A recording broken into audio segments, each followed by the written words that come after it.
దశాబ్దాల అనుభవం గల డాక్టర్లచే అంకిత భావం గల సిబ్బందితో దంపతుల్లో ఏర్పడే ప్రతి సమస్యకు లేటెస్ట్ అడ్వాన్స్డ్ ట్రీట్మెంట్ అందిస్తుంది ఫెర్టినైన్. ఫెర్టినైన్ అంటే సంతానం, ఫెర్టినైన్ అంటే సంతోషం. ప్రస్తుతం మనం అన్నవరంలోని రావిచెట్టు సెంటర్లో ఉన్నాము. జగన్ పరిపాలన గురించి ఇక్కడ ప్రజలు ఏమనుకుంటున్నారో వాళ్ళ మాటలను తెలుసుకుందాం రండి. జగన్ పాలన ఏ విధంగా ఉంది? సూపర్గా ఉంది సార్. సూపర్గా ఉంది అంటే పథకాలు అన్నీ మామూలుగా మధ్య తరగతులందరూ కూడా చాలా యాక్టివిటీగా ఉంది సార్. మళ్ళీ జగనే కావాలనుకుంటున్నాను. ఎందుకు నా ఉద్దేశం అది? ఎందుకు? మధ్య తరగతుల ఫ్యామిలీ బాగుంది సార్, మగలేటోళ్ళు బాగుందండి. అంటే పేద ప్రజలు అవునండి దోచేసుకుంటున్నారు ఈ పరిపాలన అంటారు కదా టీడీపీ. ఏం లేదు సార్, అలా అంటారండి. వాళ్ళు ప్రతిపక్షంలో ఉన్నారు కాబట్టి అలా మాట్లాడుతున్నారు సార్, అంతే తప్ప వాళ్ళ ఆరోపణ ఏం లేదు సార్. ఎటువంటి వాస్తవం లేదండి. లేదు సార్. గత టీడీపీ పాలనకి ఇప్పుడు వైసీపీ పాలనకి తేడా అంటే ఏం చెప్తారు సార్? చాలా డిఫరెన్స్ ఉంది సార్. చెప్పండి. ఏంటి? మిడిల్ ఫ్యామిలీ అందరూ కూడా సంతోషంగా ఉన్నారండి, రిచ్ అందరూ కూడా బాధపడుతూ ఉన్నారండి. నా ఉద్దేశం అదే మీ ఉద్దేశం. అవును సార్. మరి చంద్రబాబు నాయుడు గారు ఇంతకన్నా గతంలో ఎక్కువ పథకాలు ఇచ్చామంటున్నారు కదా. ఎక్కువ పథకాలు ఏమీ లేదు సార్, ప్రజల వరకు అంది కదా సార్, మధ్యలోనే ఆగిపోయాయండి. జగన్ పాలన అయితే సూపర్గా ఉందండి. పథకాలు వస్తున్నాయండి మీ ఇంట్లో వాళ్ళకి కావచ్చు, మీకు కావచ్చు? మా నాన్నకి పింఛన్ వస్తుందండి, మా అమ్మగారికి వైఎస్ఆర్ చేయూత వస్తుంది. మరి మేము ఈసారి అధికారంలోకి వచ్చి ఇంతకన్నా ఎక్కువ పథకాలు ఇస్తామంటారు చంద్రబాబు నాయుడు గారు. ఏమి ఇవ్వరు సార్. ఆర్టీసీలో ఉచితంగా మహిళలకి ప్రయాణం కావచ్చు, ఉచిత ఇసుక కావచ్చు, ఏమి ఇవ్వలేదు సార్. ఇస్తామంటున్నారు కదా. ఇస్తాను అంటారు సార్, ఇవ్వలేదు సార్. అంటే చాలా సార్లు లేదండి, ఇవ్వలేదు సార్. ఇవ్వలేరండి. మరి ఆయన మన అరెస్ట్ చేశారు కదా చంద్రబాబు నాయుడు గారిని. అవును సార్. అరెస్ట్ ప్రభావం వచ్చే ఎన్నికల్లో సానుభూతిగా మారే అవకాశం ఉంటున్నారు.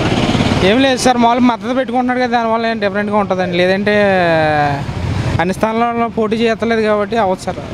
ఫైనల్గా ఈసారి ఎవరు గెలుస్తారు? జగనే వస్తారు అనుకుంటున్నాను నా ఉద్దేశం. జగనే అంటే మళ్ళీ ఫైనల్గా అంటే ఇంకా అందరి దృష్టిలో ఇంకా ఒక ఒపీనియన్ క్లారిటీ ఉంది సార్. మధ్య తరగతుల ఫ్యామిలీ బాగుంది సార్, రిచ్గా ఉన్న వాళ్ళు ఇంకా ఉన్నా లేకపోయినా ఒకటే, కానీ మిడిల్ ఫ్యామిలీ మాత్రం జగన్ బాగా ఇదైపోయాడండి, దానివల్ల జగన్ వస్తారు సార్. జగన్ ఫ్యామిలీ బేసిక్గా ఉంది ప్రస్తుతానికి. అంటే బాగుందంటారా బాగాలేదంటారా మీ అభిప్రాయం? ప్రస్తుతానికి బాగానే ఉందండి, బాగానే ఉంది. ప్రభుత్వం నుంచి మీకు ఏమైనా పథకాలు వస్తున్నాయా సార్? మా ఇంట్లోకి రైతు భరోసా వస్తుంది, తర్వాత పింఛన్ వస్తుంది, అరుగులకు సంబంధించిన పథకాలు అన్నీ వస్తున్నాయి. గత టీడీపీ పాలనకి ఇప్పుడు వైసీపీ పాలన రెండుకి తేడా అంటే ఏం చెప్తారు సార్? టీడీపీ పాలన మీద వైసీపీ పాలన బేసిక్గా అన్ని విధాలుగా మనకి సచివాలయాలు ఏంటి, మన ఈ వాలంటీర్ వ్యవస్థ ఏంటి అన్నీ సదుపాయంగా బాగుందండి. గతంలో అంటే ప్రస్తుతానికి ఆడ అంటే ఆడ రోడ్ల మీద ఇట్ల మీద బాగా దృష్టి పెట్టేవారు, ఈ ప్రజాపాలన మీద లేదు. ఈ జగన్మోహన్ రెడ్డి గారు కొద్దిగా రోడ్ల మీద దృష్టి పెడితే బాగుంటుందని మేము ఆలోచిస్తాం. ఇప్పుడు చంద్రబాబు నాయుడు అరెస్ట్ చేశారు కదా, ఈ అరెస్ట్ ప్రభావం వచ్చే ఎన్నికలు ఏమాత్రం ఉండొచ్చు అంటారు? అది ప్రజల అభిప్రాయం మనం ఏం తెలియదు కదండి. మేము బాగా కొద్దిగా మా అభిప్రాయం అంటే సాధారణంగా ఈ జగన్ పరిపాలన మీద అయితే కొద్దిగా మగ్గు ఉంది గట్టిగానే. తర్వాత ఏంటన్నా మనం చెప్పి మన చేతుల్లో ఏమీ లేదండి. అరెస్ట్కి సానుభూతికి సంబంధం ఏం లేదండి, ఏది లేదు. బాగుందండి జగన్ పరిపాలన. అంటే ఏ రకంగా బాగుంది అనుకుంటున్నారు? సంక్షేమ పథకాలు ఉన్నాయి కదండి, అవి బాగున్నాయి అంటారా? మీకు ఏమైనా వచ్చాయన్న పథకాలు మీ ఇంట్లో? మా ఏం రాలేదండి. జగన్ పాలన ఏ విధంగా ఉంది? బాగానే ఉందండి. బాగానే అంటే ఏ రకంగా బాగుందంట? అన్ని విధాలా బాగానే ఉందండి. పెన్షన్లే కాదు, అమ్మ ఒడే కాదు, మరంటే కార్యకర్తలకు డబ్బులే కాదు, అన్నీ బాగానే ఉందండి. కాకపోతే ఆయన చేసింది ఒకటే తప్పు అండి. బొత్తిగా లేని వాళ్ళకి కరెంటు బిల్లు ఎక్కువ వచ్చిందేనండి, వాళ్ళకి పెన్షన్ తీసేసారు, వాళ్ళు బాధపడుతున్నారు అంతే అండి. అదొకటే తప్పు అండి. కరెంటు బిల్లు ఉంది అలాగని చెప్పి ఇప్పుడు కారు కొనుక్కుంటున్నాడండి కొడుకు, ఆ తల్లిదండ్రులను వదిలేస్తున్నాడండి. ఆ కారు ఉందని పెన్షన్ ఇస్తలేదు. మరి అదండి, అదొక్కటే అండి జగన్మోహన్ రెడ్డి గారు చేసిన తప్పు, కానీ ఉన్నాయన్నీ బాగానే ఉన్నాయి. తేడా అంటే బాగానే ఉందండి. వైసీపీ బాగుందండి, టీడీపీ వాళ్ళు అప్పుడు గతంలో ఏమీ చేయకండి వదిలేశారు. పసుపు కుంకుమ లాస్ట్ని ఇస్తే సుఖమేముందండి. ఇప్పుడు అలాగే లాస్ట్ని బోల్డ్ పథకాలు ఎట్టారు కేసీఆర్ ఎడితే వచ్చేటండి, రాలేదు. చంద్రబాబు నాయుడు గారు రుణమాఫీ ఏం చేశారండి? రైతులు భరోసా మొత్తం రుణమాఫీ చేస్తానన్నారు, ఏదో 25,000 15,000 వేసి రుణమాఫీ చేశారు. మొత్తం చేయలేదండి, 25,000 వేశారు. అప్పుడు మాకు వచ్చిందండి రుణమాఫీ. పసుపు కుంకుమ నాకు పడలేదు కానండి, పడి వాళ్ళకి అందరికీ పడ్డాయి. మరి ఈసారి నన్ను గెలిపిస్తే చంద్రబాబు గారు చెప్తున్నారు ఆర్టీసీలు ఉచితంగా ప్రయాణం అంటున్నారు. మరి అప్పుడు ఏంటి నమ్మి ఓటు అయినందుకు ఆ తర్వాత మరి ఎలక్షన్లో ఎలాగుంటుందో మనం చెప్పలేమండి. అప్పటికి మరి ఈయనేం పెడతారో ఎటు తిరుగుతారో జనాలు, అప్పటికప్పుడు మారిపోతుందండి రాజకీయం అంటేని. తల్లికి పిల్లకే సంబంధం లేదు. అవునండి. జగన్ పాలన ఏ విధంగా ఉంది? బాగుందన్న. ఏ రకంగా బాగుందంటారు? అన్ని విధాలుగా అందరికీ ఇద్దామనుకున్నా ఇచ్చేసారు. అన్ని విధాలుగా బాగానే ఉంది. మీకేమైనా వస్తున్నాయి ప్రభుత్వం నుంచి పథకాలు? ఆటో వస్తుంది, తర్వాత పిల్లలది వస్తుంది, అమ్మఒడి బాగానే ఉంది. గత టీడీపీ పాలనకి ఇప్పుడు వైసీపీ పాలనకి రెండుకి తేడా అంటే ఏం చెప్తారు? తేడా అంటే ఏముందన్న, చూసుంటారు కదా, గత పనితీరు చూసుంటారు, ఇప్పుడున్న ప్రభుత్వ పనితీరు. ఆ విషయంలో అయితే మనకు క్లారిటీ ఏం లేదనుకో. గతంలో బాగుంది, ఇప్పుడు బాగుందా? ఇప్పుడైతే బాగానే ఉంది. అన్ని పథకాల విషయంలో అయితే అందరి విషయంలోనే, పిల్లల విషయంలోని, హై స్కూల్ విషయంలోని, అన్ని విషయాల్లో బాగానే ఉంది. ఈసారి అధికారంలోకి వస్తే ఇంతకన్నా ఎక్కువ ఇస్తామంటారు చంద్రబాబు నాయుడు గారు, ఆయనకు అవకాశం ఇస్తారంటారా? అయ్యో చెప్పలేమన్నా, చెప్పలేము. మరి చంద్రబాబు గారిని అరెస్ట్ చేశారు కదా, చంద్రబాబు గారిని అరెస్ట్ చేసిన ఈ అరెస్ట్ ప్రభావం వచ్చే ఎన్నికలు ఏమాత్రం ఉండొచ్చు అంటారు? మనతో ఇది ఇంతవరకు ఐడియా లేదన్న మనకు. సరే, ఎవరు గెలుస్తారు అనుకున్నారు ఈసారి వచ్చే ఎన్నికలు? ముఖ్యమంత్రి జగన్ గారే వస్తారు. ఎందుకు జగన్ గారు వస్తారంటారు? ప్రతి ఒక్కరు కూడా ఆయనకే మద్దతు ఇవ్వడానికి ఇది చేస్తారు, ప్రజలైనా ఎవరైనా సరే. మరి ఎలా ఉంది జగన్ పరిపాలన? చూస్తున్నారు 4 సంవత్సరాల నుంచి. బాగానే జగన్ పరిపాలన. మరి గతంలో చంద్రబాబు గారు చేశారు కదా, అప్పటికి ఇప్పుడు ఈ రెండుకి తేడా అంటే ఏం చెప్తారు? ఇప్పుడు అయితే బాగానే జగన్ అయితే బాగుంది. ఏం బాగుందంటారు? జగన్ ఏం బాగుంది? ఏమైంది బాగుంది అంటున్నాను. బాగుంది. అదే పెన్షన్లు అవి బాగా వస్తున్నారు. ఈ పెన్షన్లు ఇస్తున్నారు ప్రతి ఒక్కరికి, పెన్షన్ అన్ని బాగా అందుతున్నాయి. అంటే పథకాలు ఇచ్చేసి ఈ ప్రజలందరూ సోమరబోతులు చేస్తున్నాడు అంటారు కదా జగన్? లేదు, అటువంటి ఏమి లేదు. ఏం లేదంటారా? మరి చంద్రబాబు నాయుడు గారిని అరెస్ట్ చేశారు కదా మొన్న, చంద్రబాబు గారిని అరెస్ట్ చేశారు కదా, అది వచ్చే ఎన్నికలు ఏమైనా ప్రభావం చూపించిద్ది అంటారా? ఇంకా ఏం చూపించలేదు. చూపిస్తుంది అంటారా? అసలు ఎటువంటి సానుభూతి రాదంటారా? ఏమి రాలేదండి. మళ్ళీ ముఖ్యమంత్రి ఎవరు గెలుస్తారంటారు ఈసారి? జగన్, చంద్రబాబు, పవన్ కళ్యాణ్?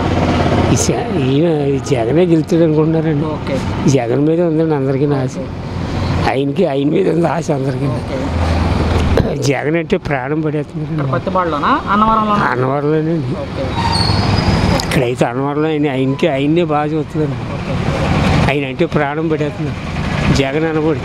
జగన్ పాలన ఏ విధంగా ఉంది? జగన్ పాలన బాగానే ఉంది మనం. అంటే ఏ రకంగా బాగుందంటారు? ఏమన్నా పథకాలు బాగా అన్ని చెప్పినవన్నీ అమలుపరిచాడు. పథకాలన్నీ అమలుపరిచాడు.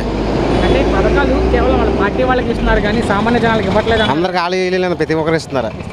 పార్టీ వర్గం ఏం కాదు. మొత్తం అందరికీ టీడీపీ వైఎస్ఆర్ అని కాదు, వైఎస్ఆర్ అన్ని పార్టీలకు ఉపయోగిస్తుంది. మీకు ఏమన్నా వచ్చినాయి పథకాలు? నాకు పథకం వచ్చింది, అమ్మఒడి వచ్చింది, ఆటో తోలుతాను ఆటో వచ్చింది, రైతు భరోసా అన్నీ వచ్చినాయి. జగన్ పాలన ఏ విధంగా ఉంది? జగన్ పాలన అంటే ఇప్పటి వరకు బాగానే ఉంది. అయితే ఇంతవరకు 75 సంవత్సరాల నుంచి కూడా ఇవ్వని అన్ని పథకాలు ఉన్నాయి, కప్పెట్టారు. వీళ్ళు బయటికి తీయలేదు, ఈయన బయట పెట్టాడు. అది పథకాలు బాగానే ఉన్నాయి. అంటే పథకాలు కేవలం వైఎస్ఆర్సీపీ వాళ్ళకి ఇస్తున్నారు. వైఎస్ఆర్సీపీ కాదు, అందరికీ ఇస్తున్నాడు. అందరికీ, కుల మతాలతో లేదు, అతను అందరికీ ఇచ్చాడు. అతను చెప్పాడు కదా, కులంతో లేదు, పార్టీతో లేదు, అందరికీ ఇస్తాం. అంటే వైసీపీ పార్టీ కార్యకర్తలకే దోషపెడుతున్నారు అంటారా? అది వాళ్ళు అనుకుంటున్నారు, వాళ్ళు చెప్పుకుంటున్నారు, వాళ్ళ సింపతి కోసం చెప్పుకుంటున్నారు అంతే.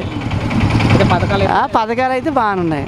మరి ఈసారి మేము అధికారంలోకి వస్తే ఇంతకన్నా ఎక్కిస్తామన్నారు చంద్రబాబు నాయుడు గారు. అది జరగని పని. ఫస్ట్ సారి కూడా బాబు వస్తే ఉద్యోగం ఇస్తాం, ఉద్యోగం లేని వాళ్ళకి 2000 రూపాయలు ఇస్తాం అన్నాడు. ఇచ్చాడా? లేదుగా. తర్వాత 40 ఏళ్ళు ఇండస్ట్రీలు అన్నాడు, కరెక్టే. 40 ఏళ్ళు ఏం సాధించగలరు? అతనికి గుర్తింపు అంటూ పెట్టుకున్నాడా? ఏమీ లేదుగా.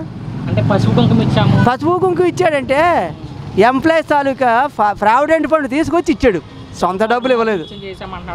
ఏమీ లేదు, అంత అబద్ధం. ఇవాళ చెప్పుకుంటున్నాడండి, ఆ రోజు చెప్పుకోవడానికి ఏమైనా ఉందా? రైతులకు రుణమాఫీ కూడా చేశామన్నాడు. ఎక్కడ చేశాడు? అవన్నీ మామూలేనండి, ఇవన్నీ చేసేది ఏం లేదు, అతను చెయ్యలేదు కూడా. అయితే మనకు అవకాశం ఇస్తే ఈసారి ఆడవాళ్ళకి ఉచితంగా అవన్నీ సరే, ప్రయాణం ఆర్టీసీలో ఇస్తాడు, బాగానే ఉంది. ఆర్టీసీ మూతేసేయాలి కదా, ఎందుకంటే ఆర్టీసీ మరి ఆదాయం లేనప్పుడు ఆర్టీసీ దేనికి? మరి వీళ్ళందరూ ఆడవాళ్ళు ఎక్కుతుంటే ఇక దానికి ఆదాయం ఎంత? డ్రైవర్ జీతాలు ఎక్కడ, కండక్టర్ జీతాలు ఎక్కడ, డిపార్ట్మెంట్ ఎలా బతుకుతుంది? ఇంక మూసేసాలి. అయితే ఎంతమంది పిల్లలు ఉంటే అంతమంది ఫస్ట్ వేస్తానన్నా వేయలేదు కదండి, ఇప్పుడు ఎలా వేస్తాడు? నమ్మే పని ఉండదు, ఎవరు నమ్మరు. ఇప్పుడు ఆడు ఏదో చింపత కోసం ఏదో మళ్ళీ వచ్చేయాలని ప్లాన్తో కొడుకుని నిలబెట్టాలని, ఆయన నిలబడ్డా ఇంకా కొడుకుని నిలబెట్టాలనే ఆ ఉద్దేశంతోనే చేసుకుంటున్నాడు తప్ప అతనే రాలేడు. అవును, చేశారు.